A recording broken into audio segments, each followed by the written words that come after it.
Today we're going to be checking out 5 games that you've never heard of on Steam, because I never heard of them either. These are 5 indie games basically no one has ever played. We're plumbing the depths. We're the Marco Polo of Steam to try to find some stuff that's actually good, to give flowers to people who hustled their behinds off to get a game out the door, but they haven't yet gotten that big break. So we're going to check some out and let you guys know what we think about it. Let's go. We're going to start out with a game called Ruga Pirates. I don't have any idea how this game plays, so we're going to be learning together. I just know that it looked actually pretty cool on the store page, but also 0 people have reviewed this game on Steam yet. I'm not convinced that anyone has played it. Looks good. Let's see how good it is. Oh, they did it in Godot. Okay, here we go. A real video game made in Godot. From what I saw, this game, I'm guessing, is a little bit like Vampire Survivors. Said it was reverse bullet hell. All right, let's go ahead and select the ship that we can select. See, Carnival Cruises always sound like fun, so we'll pick that. We're going to pick this guy because he looks cool as a captain. The only map we can pick. And the only mode we can pick. Yep, this is basically like Vampire Survivors, but with pirate ships, which is cool. We got different, we can select both a ship and a captain, so it's a little bit more customization than you get in that game. We get a level up. Okay, shields, which damage shields from damage while active. Master Carpenter character recovers, and glided balls.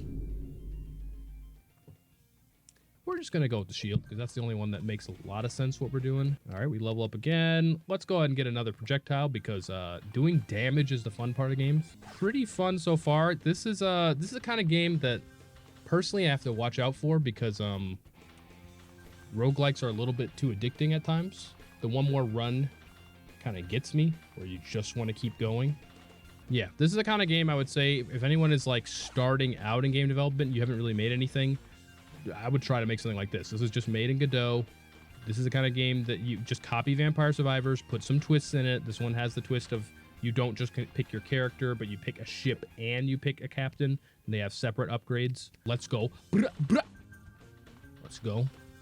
Now, I'm almost dead, but that's because it's my first time playing. Clearly, if I die, it's not me. It's actually the game's design that's flawed because I'm too good, as you can see. I feel like this is way too good to have literally nothing on Steam because 100% I would just play this game. The one thing I will say is there's not enough variety of upgrades, and that is the biggest thing that's kind of holding me back here from really getting into this or really being excited because in Vampire Survivors, you're really looking for the next cool weapon and cool weapon upgrade combos. But in this, I have a cannon. That's the only damage dealing thing I have. And I'm looking for something like, I don't know, grape shot. What are other ship-based weapons? I don't know. Harpoon gun. Immediately you leave the realm of like reasonable, but that's okay. We have Sharkman with tridents. Are there going to be some bosses like in Vampire Survivors? Oh, shoot. Never mind. Maybe I don't need to talk about bosses. I might just be straight up dying before we get that far. You know, oh, shoot. You know, it was my first try, so that's why I died. So yeah, this game has still got a long way to go. This is just a demo, and if we go back, we can look at the store page. I think this is not coming out until the first quarter of next year. But I'll go ahead and give it a wish list because this is the kind of game that I would like to play. You see, I have played a little bit of Vampire Survivors. This game is cool, and this is the kind of thing that you could probably do yourself as well. Second game we're going to be checking out is called Rocket Smash, which is a cool name. I don't know a ton about the game yet, but it's one of those like pixelated action games. It looks a lot like, you know, Geometry Wars or Geometry Dash or like your geometry class when you had neon pins, you know. Okay, that didn't happen. But this game looks kind of interesting. Let's check it out. Currently, no reviews on Steam when I'm playing it. I just realized that the reason why some of these games don't have any reviews is because they're technically demos on Steam and you can't review demos. Still, most of these games don't actually have a lot of traction, so it's still games you haven't heard of, but that's why. Let's play some Geometry Smash, see what's going on. We got level 1 or stage 1. Tutorial time. So we got a point and click game, not a point and click adventure, you know. We got a rocket following the cursor around, and that's the level. It's even got the techno music that you would expect from a game like Geometry Wars. I'm guessing that I need to take this enemy out. What I like so far is that the game just drops you in, tells you the mechanics, and then you're just playing. You don't have to spend a lot of time going through a complicated tutorial. You just figure out that you're supposed to destroy the other guys by flying around. This is also only one button. You just click the mouse and the cursor follows it around. But yeah, this is pretty fun so far. Hit the red thing. Okay. You know, okay. Boom. I blew him up in the bomb because I'm him. I am actually him. And we do a little bit of, yeah, a little bit of dodge. This guy, yeah, this game is extremely simple, but I'm enjoying it so far. It's pretty fun. It's almost like a action puzzle game, similar to a game like N+, where it's an action game. It's meant to be played fast, but it also has a lot of puzzle elements in terms of how you're supposed to approach the levels. Like here, I think I'm supposed to use the bombs to destroy this big guy, who I probably can't destroy very well otherwise. But if I fail... Okay, you didn't have to do all that. It just feels like this is a game that's in need of some more complex levels and some more nuanced objectives besides kill the enemies and stay alive. Also, it's in need of the developer not talking crazy to me. So far, this is interesting enough where like I might wishlist it and see where it goes, because I do think that the controls are fun and moving around on the screen is fun. It's very responsive. The game looks good for as simple of an art style as it is. This is the kind of game that I feel like has some potential to really do something. The one thing I don't like as much is there's the whole bomb mechanic, and you're clearly supposed to use the bombs to destroy the enemy units. But this part of the design, I think there could be some adjustments in terms of how you actually can force the enemies to die to a bomb. Because in concept, it's fun. It's just, oh wow, it's a whole demo. Yeah, in concept, it's fun, but it does need more iterations to make this gameplay really pop. But Rocket Smash is pretty cool. Definitely worth checking out in the future. I'll probably check it out when the full game comes out. Third game we're checking out today is a game called Jailbreaker. This one has an interesting graphic style. They label it as a precision platformer, so I'm thinking it's probably going to be something like Super Meat Boy or like Celeste or something like that. I like these kind of games, although they can be pretty frustrating. Let's check it out and see how tight the gameplay is and if the graphics actually look pretty good.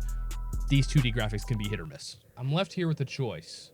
I can start the game like a normal person, or I can skip the tutorial like a real one. I think it's pretty interesting to try to play games like this without a tutorial to see what they teach you just by the level design. Like the last game we played technically had a tutorial, but a lot of it was just the level design that's teaching you. So, press up to start, space to jump. Pretty simple. So, honestly, this is feeling a lot like Geometry Dash because you don't control going left to right, you literally just jump. Now, I get to find out if there's a double jump option because I don't see another way around this level. There is. Okay. Oh, and while jumping, they have a lot of my favorite things. Boom. Boom. Boom. And then they show you the path, so you're always trying to get an optimal path. This game is built for you to try to approach these levels again and go faster and faster. Ha, ya, ki, wa.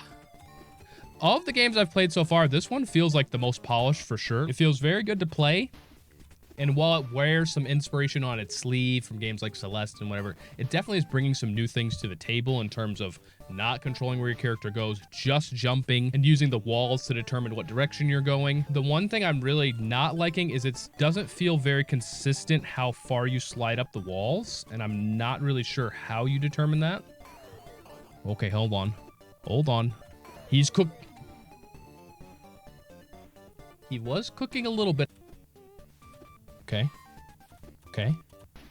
Okay. Okay. Let's go. Let's go. How am I supposed to actually get back up? Oh! That's how. That's how. Okay. Okay. Okay. Okay. Okay. Okay. Okay. Just the easy part now. Just the easy part. Boom. Okay. We got there.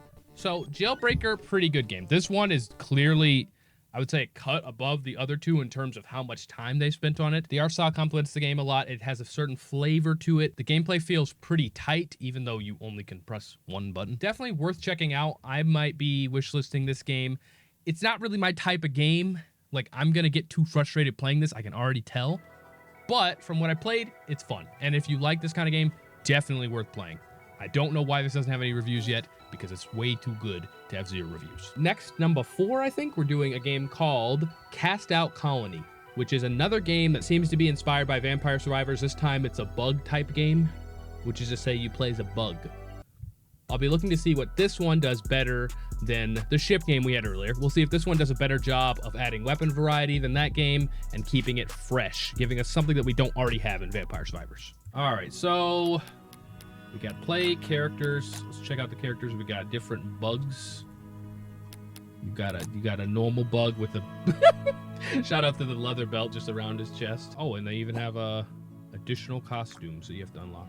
Okay, there's some content in this game. Got some nice. I like those beats. Let's look at our crafting table. Oh, that's right. I forgot. I think this game, the gameplay is similar to something like Vampire Survivors, although I could just be completely wrong. But there's also like a city building aspect. I'm not going to read all this because anybody got time for that? Okay. Put a house down. I'm going to speed through this because this is not my favorite part of games, but this is, I mean, it looks like the city building stuff is actually pretty decent. And the art style is nice and cutesy. It seems like you could actually make something that looks pretty good. Although even still, I think a lot of this looks like it might just be like from the Unity asset store or from some other asset store. The bugs are custom, but the trees and stuff might not be. Boom. Monsters roam the area at night. So is this Clash of Clans plus Vampire Survivors? That would be pretty unique. But let's see the actual real gameplay. We built a house, we got a road, that's cool. But then, yeah. So we've got two abilities apparently. The one with the stick makes sense. And you can aim with your mouse and move with your WASD. The controls are a lot more responsive than Ruga game, and this feels pretty fun. I also like the way the damage numbers are shown. All right, so we got 3 options, and they have a good shout out. They give you a description of what all of these things do. Got active and two active skills and 1 passive skill. We do damage over here, so that's what we're taking. All right, so that automatically shoots that at targets. Yeah, this is working so far. I'm liking it, and then you can collect materials to level up your guy in the future, like always. The darkness adds a little bit more atmosphere, and it's cool that that I'm essentially building the level by constructing the base. I think I'm taking damage. I will say the one thing I really am not feeling is it's not super clear when you're being hit by an enemy. Because Vampire Survivors is top down, it's very easy to see how close people are. In this, we have a camera angle that's kind of pulled down more, and it's we're viewing it at an angle, which is fine, but it does make it a lot harder to tell what enemies are actually like getting close enough to hit me. This is also a lot harder than I was expecting. Actually, I kind of need to try a little bit. Usually, I can just kind of coast through these games because, you know, I'm a gamer, but I actually have to try a little bit here or else I'm going to lose. These guys look like some alligators who have back problems. They've been working construction for a few years with bad shoes, and now, I mean, what can you do? What can you do? Besides walk around like a zombie at night. Ooh. Now that's a nice death animation. That was intense. I was eating. Okay, but why do you want to eat a bug, though? What wants to eat a big bug? That sounds nasty. Okay, so yeah, here's my base. Come back out here with this nice beat. Oh my goodness, a rock. Let's go. Time to put some rocks down. Oh, yeah. This beat's going crazy. Just like me. Wait. You know what? Subscribe. You need to subscribe. You need to subscribe right now if you're watching the video. So yeah, Cast Out Colony. This is a very interesting game. I'm definitely going to wishlist this one. I want to see where it goes. We've got a good slate so far. This game could use some more love. Last game we're checking out today is a game called Reconnoitre. Now, I think that's how you say that. Reconnoitre. Yeah. It looks like it's a turn-based tactical game where you're like controlling animals like mice or something.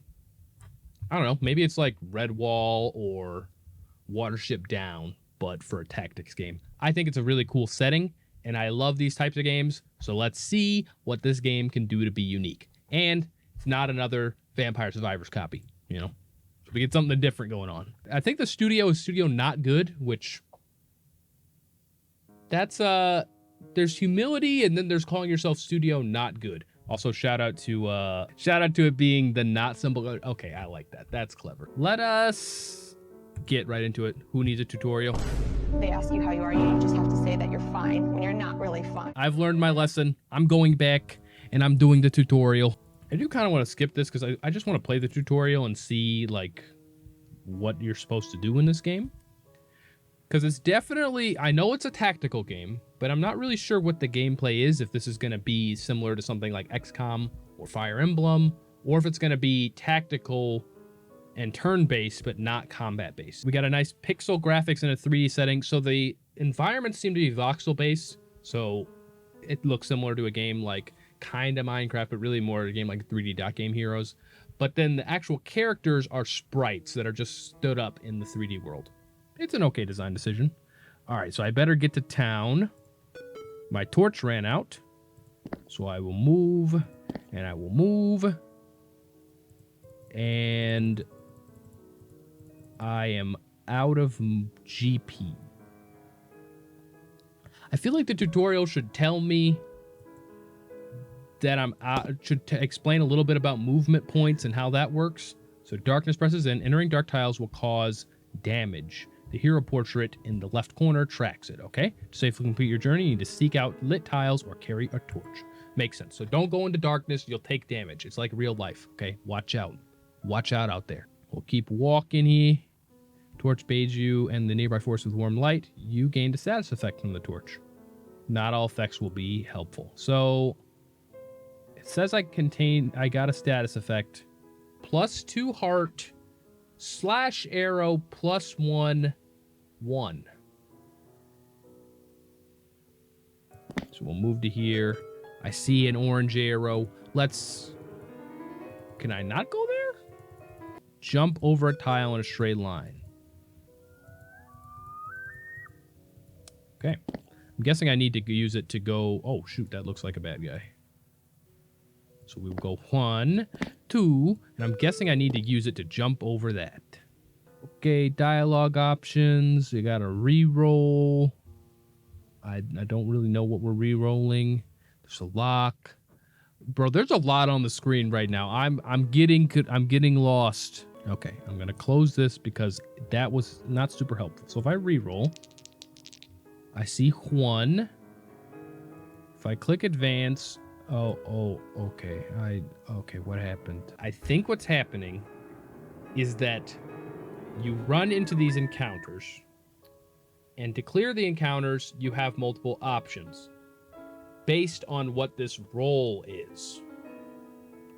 So right now, I have a 6 because I already had something that I rolled, and then I used a glyph. And I think I re-rolled 1 time. So now I have a 6, which means I could do clear a path, which is probably the best option because that takes a 3. And that gives me parts of bushes. Okay, I see. So this game is like a... So this game takes aspects from a role-playing game or from a game like the Oregon Trail where you run into a random encounter and the decision and the outcome of the encounter is based on some random dice roll. In this case, you can actually see the dice though, and you can influence it with different abilities. It could be cool. I'll have to see what this looks like in actual gameplay though. This game is very strange. I don't really have a sense necessarily for what it is. The more I play it, the more it seems like this is essentially Oregon Trail, but with turn-based tactical movement. There's probably a few people who this is exactly their game. They really want to play this. For me, I'm kind of just not seeing it. And also the UI is not super clear. I like the graphical style. I think that it works. I like it when you have pixel art stood up on a 3D background. I think it works in some cases, and in this case it works. The sprites look fine. The biggest issue is, yeah, it's that the gameplay... It's not quite gelling for me. And the fact that you have to spend so much time waiting and so much time trying to get torches so you can actually move without killing yourself, I'm not really feeling that part. The glyphs seem interesting. The rolling seems interesting. The encounters seem good. It's just that there's not enough of that. There's not enough of like the part that was fun. It might be something for one of you guys, and I hope it does well, but probably not for me. Anyway, guys, we have some real winners in here. I think that Jailbreak is really solid. It's definitely worth checking out. I think Rocket Smash is pretty cool. It's an interesting game concept, at least. I want to see where it goes. And Cast Out Colony, I think, was a very creative mesh of two genres. I want to see where that game goes. So I'm definitely wishlisting that one. Reconnoitre, I'm a little bit more... I'm not really seeing it all the way. And Ruga Pirates is okay. But especially after playing Cast Out Colony, Ruga Pirates is a lot more generic. But either way, I don't think any of these games deserve to have 0 attention on Steam. They're all actually surprisingly playable, surprisingly fun. If you want to see more videos like this, go ahead and subscribe to our channel. We also make games. Thank you guys for watching. See you later.